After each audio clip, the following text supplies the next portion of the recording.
Guten Morgen aus Lermoos. Die Sonne kitzelt uns schon, als wir noch in den Betten liegen, an der Nase.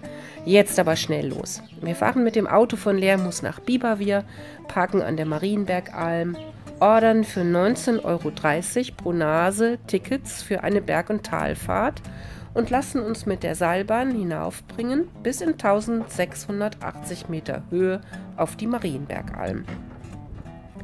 Aus der Gondel heraus haben wir Sicht auf die Sommerrodelbahn, die schon von Frühaufstehern in Beschlag genommen ist. Später am Tag wird man hier sicher noch auf Mountainbiker, Monsterroller und Mountainkarts treffen. Von unserer ersten Tour vor 2 Tagen auf den Schachtkopf wissen wir, dass man als Wanderer da sehr gut aufpassen muss, denn Fahrzeuge wie Fußgänger teilen sich die Pisten. Wenn man schwindelfrei ist, lohnt sich auch der Blick zurück auf den kiefernbewachsenen Rücken des Grubigsteins und den dahinterliegenden 2340 Meter hohen Daniel. Auf 1680 Meter Höhe erreichen wir die Bergstation. Von hier aus schaut man unter anderem auf die 2493 Meter hohe Wannichspitze und die etwas unterhalb von uns liegende Sunnalm.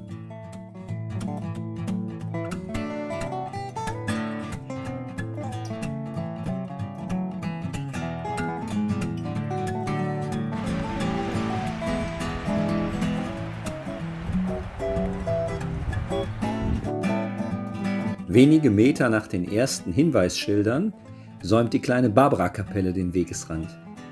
Hier auf dem Marienberg wurde sie 1989 zu Ehren der heiligen Barbara, Schutzpatronin aller Bergleute, errichtet.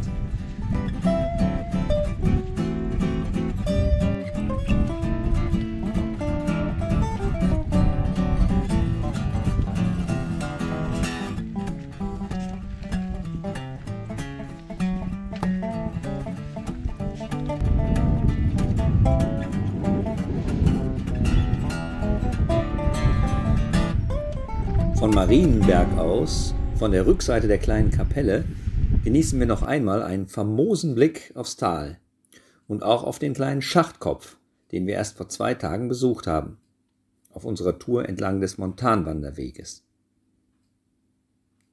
Doch heute wollen wir höher hinaus.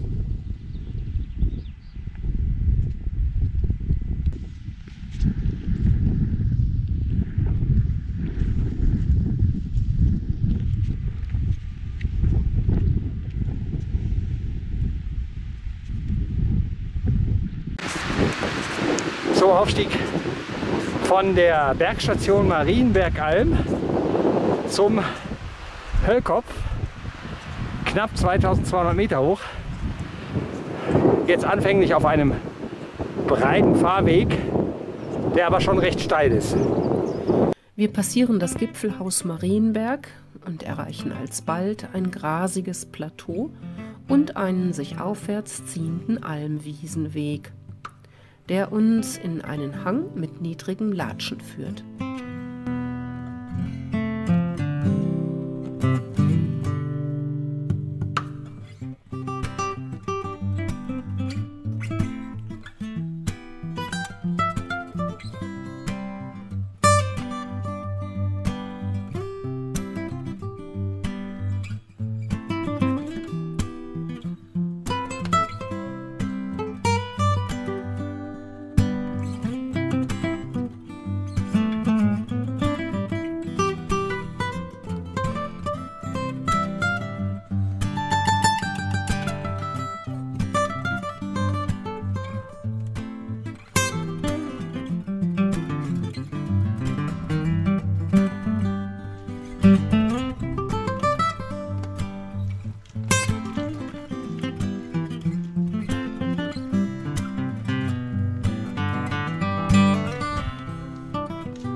Nach einer kleinen Schuttreiße führt uns der Weg stetig bergauf und immer geradeaus, zügig in Richtung Höllkopf.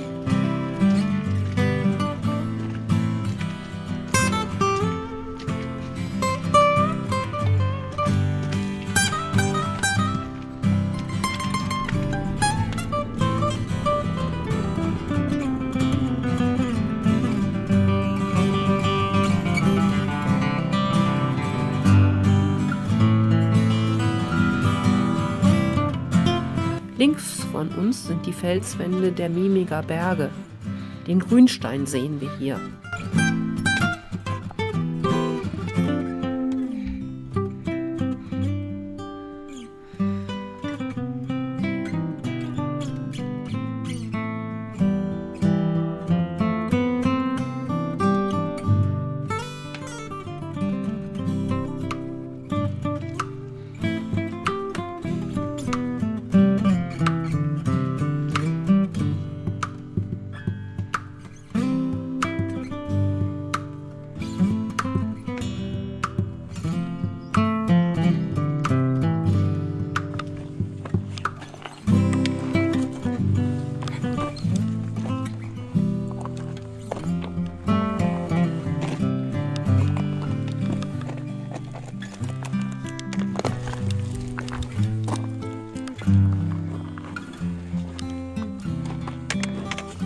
Nach rechts ist ein weiter Blick möglich übers Inntal hinaus bis hinein in die Stubaier Alpen.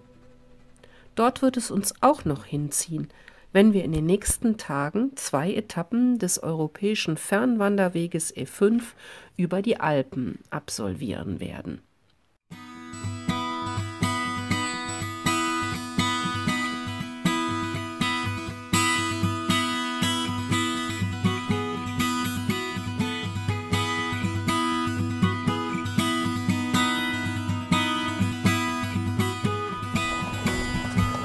So, das müsste eigentlich das Hölltal sein oder unmittelbar vor dem Hölltal.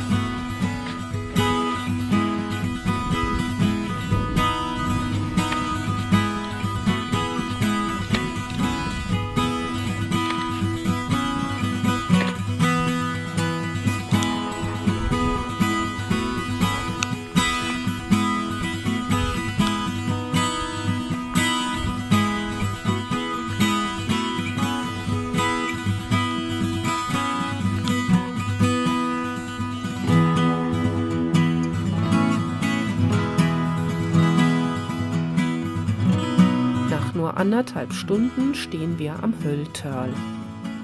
Insgesamt ist der Blick hinunter und wieder herauf zum Stötteltörl und den Wangspitzen, zu denen es hinauf auch einen interessanten Klettersteig gibt, phänomenal. Der Talgrund dieses Kessels am Hölltal nennt sich tatsächlich dann auch folgerichtig die Hölle.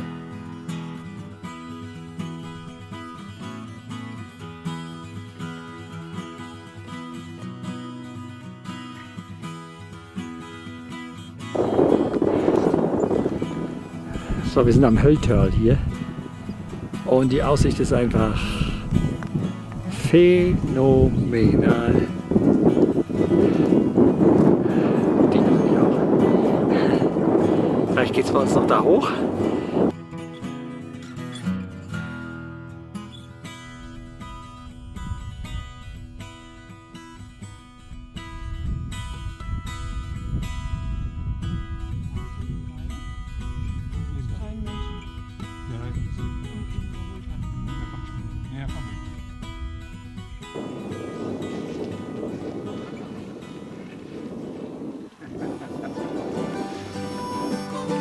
Guck mal.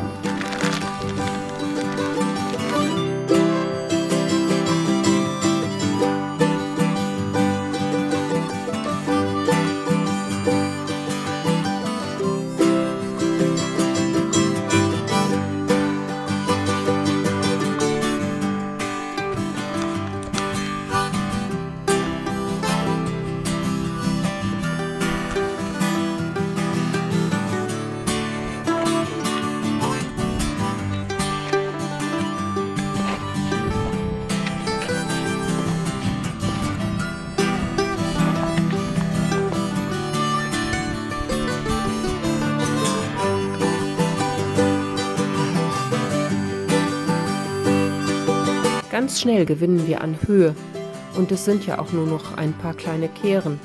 Und mit jedem Schritt weiter aufwärts erhascht man eine neue Perspektive, wie hier auf die prächtige 2741 Meter hohe westliche Griesspitze der Mieminger Kette.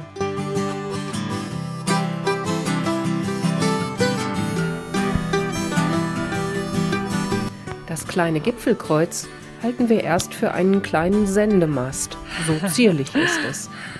Aber so unscheinbar das Gipfelkreuz, so prächtig ist die Aussicht. Im Tal erkennen wir den Ort Nassereit und am Horizont die schneebedeckten Gipfel der Stubaier Alpen.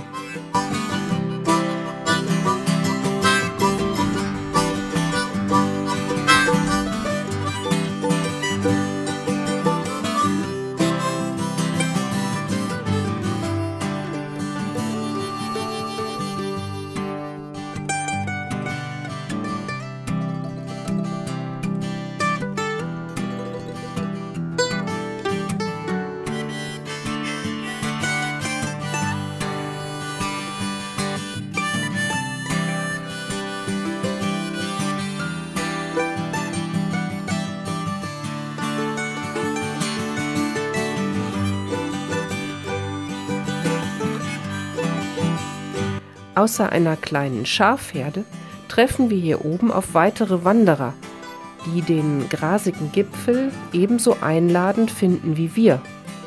Und so halten wir uns in das ein oder andere Schwätzchen vertieft noch lange mit Muße hier auf. Was wir halt immer gucken müssen, ist, wir haben hier in unserem Basislager sozusagen wir haben noch einen Hund mit, ne? Ja. Mittelgroßen Hund und Was kann der? Was ist das denn heute? Was ist das für die eine ist Rasse? heute zu Hause und Was ist das für eine Rasse? die ist schon eine bunte Mischung aus Griechenland. So, sieht so ein bisschen aus wie ein Rhodesien-Ritschbeck.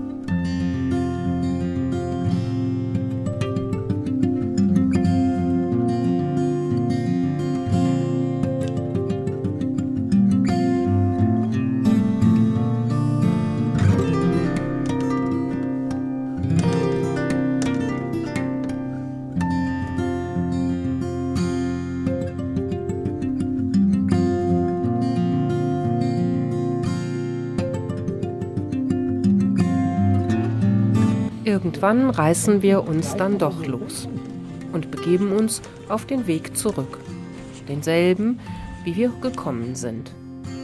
Unterwegs schmieden wir Pläne für weitere Touren. Und die morgige wird einen sehr sportlichen und anspruchsvollen Charakter haben.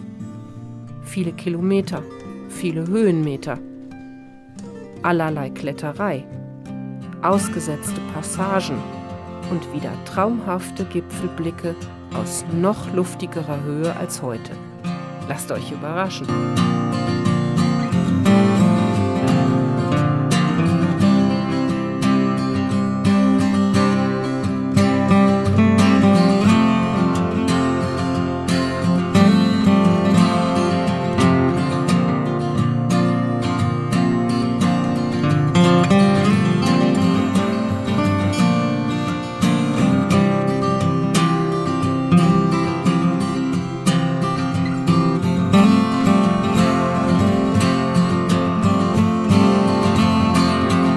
Und runter geht's vom wunderbaren Höllkopf zurück zur Bergstation Marienbergalm.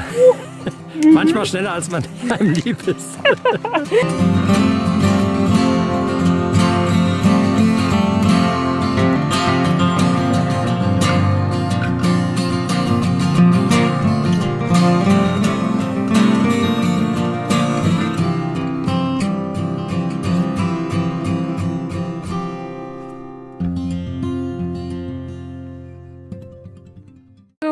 Schlusstake, Werner. Das Ende unserer heutigen Tour am dritten Tag auf den Höllkopf. Wie fandst du's? Sag mal. Mein Gehirn ist noch wie gelähmt, weil ich ja hier in einer Seilbahn sitze. Ach ja, und der ungefähr Werner 20 hat bis 30 Höhenangst. Meter über dem Erdboden. Und ja, ist mein Gehirn weitgehend blockiert. Ne? Nein, es war eine wunderschöne Tour. Heute ja nicht ganz so weit. Nur in Anführungszeichen 500 Höhenmeter rauf, 500 Höhenmeter runter. Und ich denke auch kilometermäßig. Ich musste mal noch mal nachgucken, wird nicht so lang gewesen sein. Aber hat sich voll gelohnt. Nachdem wir am Anfang ein Stück Skipiste hochgegangen sind, was natürlich nicht so schön war, bog man dann auf einen kleinen Pfad ab, Richtung, wie heißt er noch? Grünstein. Nein, ja, und unser Zielgipfel? Höllkopf, ne? Genau. Richtung Höllkopf. Und ja, und dieser Steig, der war dann wirklich sehr schön. Erst natürlich durch Latschenkiefern, mit tollen Weitblicken zu den schneebedeckten Gipfeln in der Ferne, mit Blicken zu Felswänden, die uns auf einer Seite dann begleitet haben, umrahmt haben sozusagen. Und das war ein ganz toller Weg, muss man sagen. Und der Höhepunkt war dann oben am Hölltörl. Da konnte man so richtig in einen tiefen Kessel hineinschauen und sehen, dass an der anderen Seite dann serpentinartig so ein Weg über eine Scharte in den nächsten Kessel führte, wo die Kopo Goethe nämlich ist. Grünsteinscharte, ne?